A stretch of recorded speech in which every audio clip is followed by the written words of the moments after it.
Assalamualaikum warahmatullahi wabarakatuh. Perkenalkan, nama saya Askia Putri Andini dengan NPM 2204021001 dari Program Studi Bahasa dan Sastra Arab. Di sini saya akan menarasikan kembali novel yang telah saya baca, judulnya yaitu Tentang Kamu, karya Terelie. Lalu setelah saya selesai menarasikannya, saya akan mencoba mengambil hikmah dan akhlak terpuji dan akhlak tercela yang terdapat di dalam novel tersebut. Baiklah, saya akan mulai. Kisah ini dimulai ketika firma hukum di London, yaitu Thompson & Co., yaitu firma hukum legendaris di London, mendapatkan surat dari panti jompo di Paris bahwasanya seorang wanita bernama Sri Ningsih telah wafat dengan meninggalkan harta warisan senilai 1 miliar pound sterling atau sama dengan 19 triliun rupiah. Jumlah yang sangat fantastis. Tetapi firma hukum tersebut mengalami kesulitan karena tidak adanya petunjuk mengenai siapa ahli warisnya. Kasus ini pun diserahkan kepada Zaman Zulkarnain. Dia adalah seorang junior associate di firma hukum Thompson & Co. Kenapa kasus ini diserahkan kepada Zaman? Dikarenakan Zaman dan Ibu Sri Ningsih ini memiliki asal keluarga negaraan yang sama, yaitu Indonesia. Lalu Zaman Zulkarnain itu pun terbang ke Paris menuju ke panti jomponya. Dia bertemu pengasuh panti yang bernama Madam Aimee. Diketahui Sri Ningsih hidup di panti jompo selama 16 tahun. Sri Ningsih menjadi guru tari tradisional dan Sri Ningsih suka berkebun. Sri Ningsih mempunyai buku diari, yang mana buku tersebut yang akan menuntun Zaman untuk mengulik kisah dari Sri Ningsih untuk mencari ahli waris sahnya. Sri Ningsih tinggal di Pulau Bungin, Sumbawa. Dia tinggal selama 14 tahun di sana. Ibunya bernama Rahayu, telah meninggal ketika melahirkan Sri Ningsih, dan ayahnya bernama Nugroho. Saat Sri berusia 8 tahun, ayahnya menikah lagi dengan Nusimarata. Mereka keluarga yang bahagia. Nusimarata melahirkan adik tiri Sri bernama Tilamuta. Tilamuta yang baru berusia 14 hari ditinggal Nugroho pergi berlayar ke Surabaya, dan juga Nugroho ini juga menjanjikan sepatu untuk Sri Ningsih sebagai kado ulang tahun Sri Ningsih yang ke-9. Tetapi Nusimarata ini keberatan dengan kepergian Nugroho ke Surabaya. Lalu terdengar kabar bahwa kapal Nugroho tidak mampu menerjang badai di laut. Nugroho pun tak akan pernah kembali lagi. Nusimarata merasa terpukul dan sedih. Dia menyalahkan Sri Ningsih atas kematian Nugroho. Dia mulai bertindak kasar kepada Sri Ningsih, menyebut Sri sebagai anak yang dikutuk. Dia melampiaskan kemarahannya kepada Sri Ningsih dengan memukul sampai badannya Sri Ningsih itu memarahi, memaki. Bahkan Sri pernah dihukum tidur di luar rumah walaupun itu cuaca sedang hujan. Tapi Sri Ningsih tetap bersabar dan ikhlas atas perlakuan ibunya. Nusimarata itu juga melarang Sri untuk bermain dengan adiknya Tilamuta. Sri Ningsih juga telah berhenti sekolah. Dia bekerja mencari bulu babi dan teripang lalu menjualnya. Perlakuan kasar dari ibunya itu berlangsung kira-kira sekitar 5 tahun. Lalu ada suatu kejadian, rumahnya terbakar. Di dalamnya itu terdapat ibunya Nusi dan adiknya Tilamuta. Sri Ningsih lalu menyelamatkan Tilamuta, tapi tidak dapat menyelamatkan ibunya Nusimarata dikarenakan kaki Nusimarata tertimpa kayu besar. Nusimarata pun meminta maaf kepada Sri Ningsih atas segala perlakuan buruk yang pernah dia lakukan kepada Sri Ningsih. Lalu Sri Ningsih memaafkan Nusimarata dengan tulus. Kisah kanak-kanak Sri Ningsih berakhir di sini. Setelah kejadian itu, Sri Ningsih dan adiknya pergi dari Pulau Bungin. Mereka ke Madrasah Kiai Maksum di Surakarta. Lalu perjalanan zaman pun berlanjut untuk mengulik kisah selanjutnya dari Sri Ningsih di Surakarta. Di Surakarta tersebut, kisah Sri Ningsih diceritakan oleh Nur Aini. Nur Aini adalah sahabat karib dari Sri Ningsih. Diketahui bahwa Sri Ningsih adalah orang yang giat dan rajin. Pagi-pagi sekali dia sudah membantu memasak di dapur, mengepel, menyapu, dan juga menyikat seluruh kakus atau kamar mandi di madrasah. Di madrasah ini juga Sri Ningsih mempunyai dua sahabat. Yang pertama namanya Nur Aini. Dia adalah seorang anak Kiai Maksum. Dan juga yang kedua adalah Sulastri. Sulastri ini seorang guru madrasah. Dan Sulastri ini sudah menikah dan bersuami. Suaminya namanya Muso. Muso adalah orang kepercayaan Kiai Maksum yang digadang-gadang akan menjadi kiai berikutnya, menggantikan Kiai Maksum.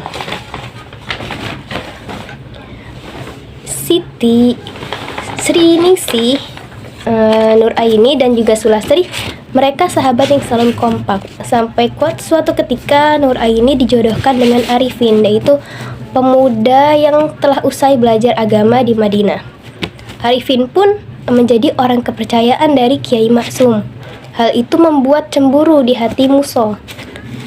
Yang sebelumnya Muso itu adalah orang kepercayaannya, kini dia posisinya seperti bergeser, digantikan oleh Arifin.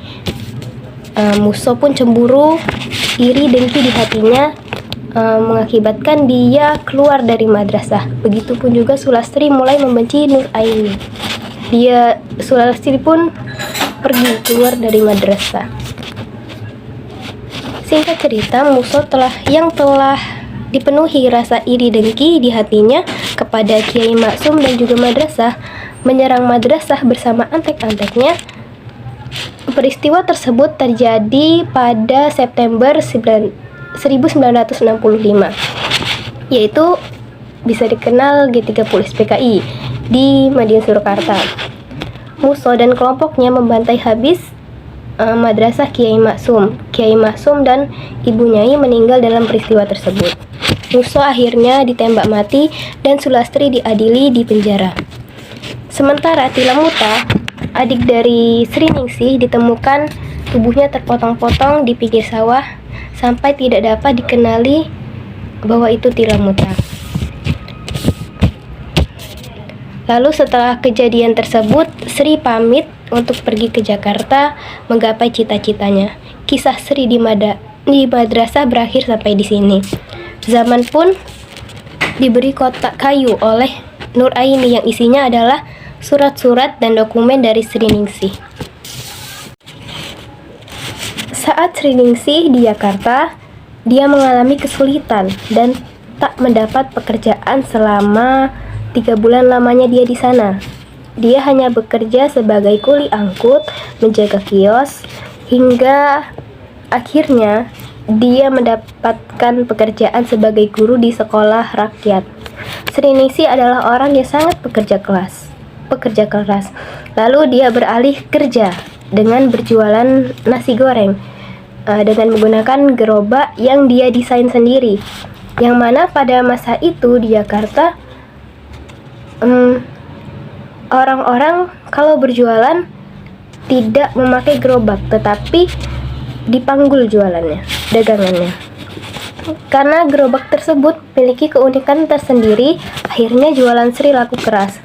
Lalu sekian lama sudah banyak orang yang meniru gerobaknya. Lalu Sri Ningsih dia memutuskan untuk beralih usaha rental mobil. Usaha tersebut semakin maju. Banyak kliennya yang merupakan orang asing. Lalu Sri Ningsih belajar bahasa Inggris agar memudahkan komunikasi. Sampai suatu ketika terjadi kerusuhan massa yang menyebabkan mobil-mobilnya dan rukonya itu terbakar habis. Tetapi Sri Ningsih hanya bisa mengikhlaskannya saja.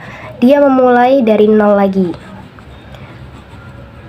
Lalu ada kliennya dulu yang bekerja di perusahaan deterjen menawarkan suatu pekerjaan sebagai supervisor kepada Sriningsih.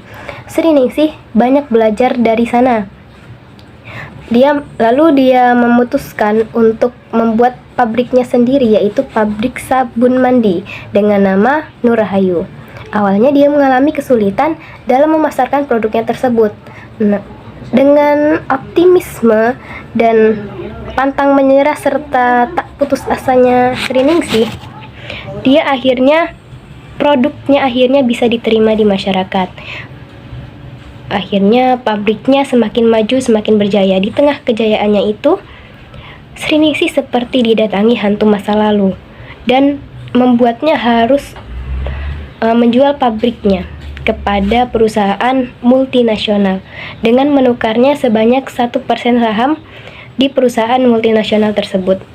Lalu dia pun pergi tanpa jejak. Kemudian berlanjut kepada kisah Sriningsih di London setelah dia menjual pabriknya yang sedang jaya-jayanya di Jakarta.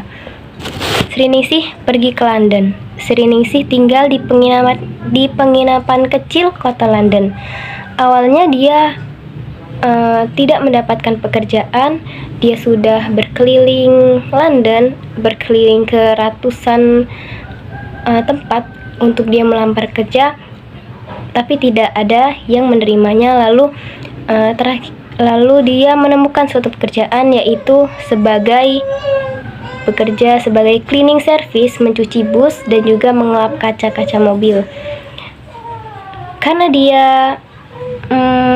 memiliki bakat dalam menyetir, dia pernah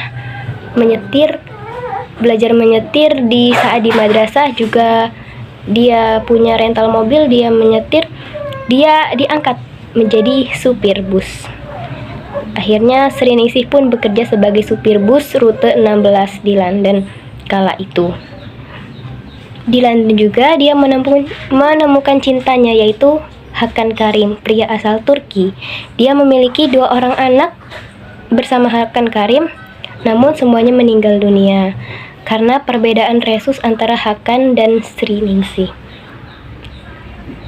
Hakan ini diketahui juga membuat suatu perusahaan IT. Tak lama setelah kedua anaknya meninggal, Hakan Karim pun meninggal dunia dikarenakan sakit. Tetapi Sriningsih pun merasa terpukul dan sedih karena hal itu. Tapi Sriningsih berhasil berdamai dan memeluk erat semua kesedihannya. Setelah Hakan meninggal, ternyata kepemilikan perusahaan IT yang Hakan dirikan pun berpindah tangan kepada Sriningsih, yang mana nilai perusahaan tersebut setidaknya telah mencapai ratusan juta pound sterling. Ternyata ditemukan fakta bahwa Sriningsih masih memiliki harta warisan lagi.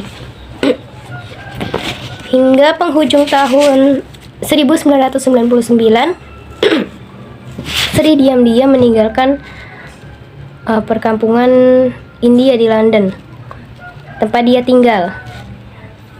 Lalu dikarenakan hantu masa lalu itu kembali datang, dan Sriningsih pun pergi tanpa jejak dari perkampungan India yang dia tempati tersebut.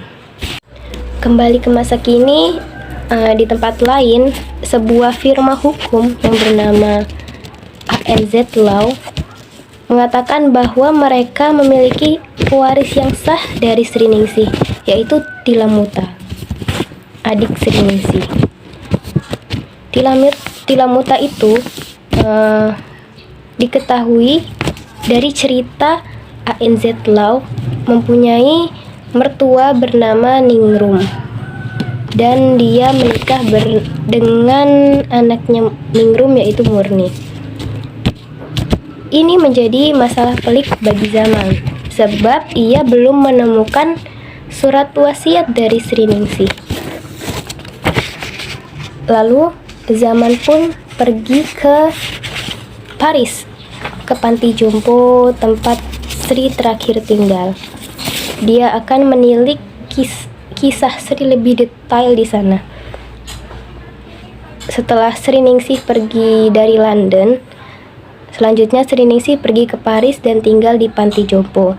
Dia di sana mendirikan sanggar tari tradisional yang berhasil mendunia, keliling dunia, mulai dari Belanda, India, Amerika, Mesir, Australia, Istanbul, Beijing, Milan, Abu Dhabi, dan Singapura. Pada saat menilik kisah Sri Ningsih di Paris, panti jompo tersebut akan menemukan sebuah petunjuk bahwa Sri itu sudah lama, sebelum dia meninggal, sudah lama mengirimkan surat untuk pembagian harta warisannya yang akan diserahkan kepada Thomson & Co.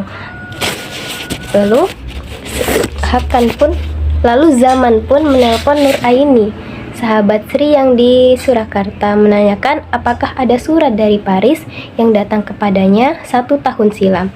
Ternyata surat tersebut ada, yaitu terletak di bagian bawah dari kotak kayu yang pernah Nur Aini berikan dan tersembunyi. Dan itulah surat wasiat dari Sri Ningsih. Tetapi Zaman menemukan kejanggalan kenapa Tilamuta itu masih hidup. Ternyata Zaman pun menyelidiki rumah Ningrum yang katanya Ningrum adalah mertua dari Tilamuta. Ternyata Ningrum adalah Sulastri, sahabat dari Sri Ningsih dulu di madrasah, dan juga sekaligus menjadi pengkhianat. Sulastri ketika itu kabur dari penjara dan menjadi simpanan pejabat. Tilamuta ternyata masih hidup. Sulastri menyekap Tilamuta. Dan ternyata yang katanya tubuh Tilamuta terpotong-potong di sawah, di pinggir sawah di madrasah, itu bukan Tilamuta melainkan santri yang lain.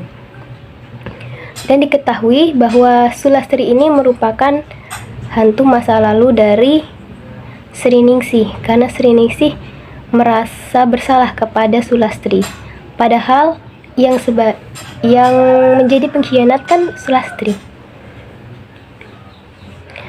Ketika Sri Ningsih berjaya di Jakarta dengan usaha pabrik sabunnya, Sulastri datang kepada Sri Ningsih, sehingga itu menjadi pukulan telak bagi Sri Ningsih yang merasa bersalah. Lalu Sri Ningsih menjual perusahaannya. Sri Ningsih pergi tanpa jejak, dan Sulastri datang lagi kepada Sri Ningsih yang berada di perkampungan India di London. Setelah menemukan Sri Ningsih pergi lagi dan memutuskan pergi dari perkampungan tersebut. Tilamuta berhasil diselamatkan oleh Zaman. Ternyata dia dikerangkeng besi dan disekap selama 50 tahun lebih oleh Ningrum di rumahnya. Ternyata rumah Ningrum atau Sulastri ini adalah pusat penadah barang curian, pusat penadah mobil mewah curian di Eropa. Tilamuta berhasil diselamatkan dan Sulastri pun diadili dengan dipenjara seumur hidup. Akhirnya amanah dari Sri Ningsih berhasil diselesaikan oleh Zaman Zulkarnain. Dari kisah Sri Ningsih dalam novel Tentang Kamu bisa kita ambil hikmahnya banyak. Di sini saya akan menyebutkan tentang akhlak mahmudah, akhlak terpuji yang terdapat dalam novel tersebut, yaitu pertama sabar dan pemaaf. Ketika Sri Ningsih tetap sabar atas perlakuan ibu tirinya Nusimarata di Pulau Bungin, dan dia memaafkan segala kesalahan dari Nusimarata. Lalu Sri Ningsih orang yang pantang menyerah, pekerja keras, dan keteguhan hatinya. Dia bangkit berkali-kali walaupun usaha bisnisnya itu naik turun. Dia selalu ikhlas menerima dan berhasil berdamai dengan rasa sakitnya. Orang yang selalu berprasangka baik dan juga jujur. Lalu di cerita tersebut juga ada akhlak mazmumahnya, akhlak tercela, yaitu iri, dengki, juga pengkhianatan, keserakahan, kebencian, juga dendam, sehingga menghasilkan dari sifat-sifat tercela itu menghasilkan suatu bencana seperti kisah Muso dan Sulastri pada fase hidup Sri di madrasah. Juga ada akhlak tercela, yaitu tidak bisa mengikhlaskan penipu, kemarahan, dan juga kekerasan.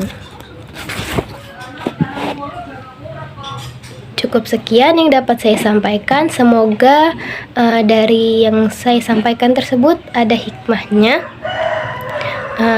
Kalau ada salah kata, saya mohon maaf. Saya akhiri. Wassalamualaikum warahmatullahi wabarakatuh.